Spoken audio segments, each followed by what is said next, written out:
Do you believe a murder case can be haunted?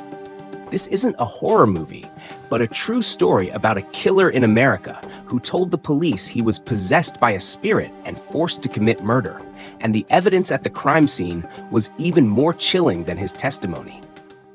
The incident occurred in a small Texas town in 2018. The main character was James, a 35-year-old man who worked as a plumber, completely normal until that fateful night. The victim was James's 70-year-old neighbor, a lonely old man. The strange thing was that James and the victim had never had any conflicts, and even regularly helped each other. When the police arrived, they discovered a bizarre crime scene. No signs of break-in, no stolen property, but the house was filled with strange drawings and white chalk spells.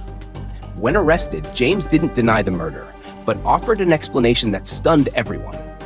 He claimed to be haunted by the spirit of a 19th century killer named Black Jack, and that this spirit had controlled his hands to commit the murder. James described in detail the feeling of losing control of his body and hearing voices in his head.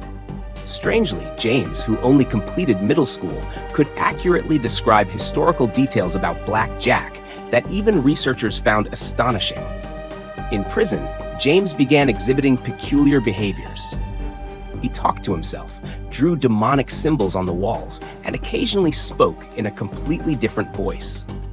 Psychiatrists were called in, but couldn't explain this phenomenon.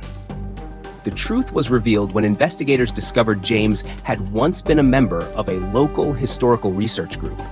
It turned out all his knowledge about Black Jack came from documents he had read.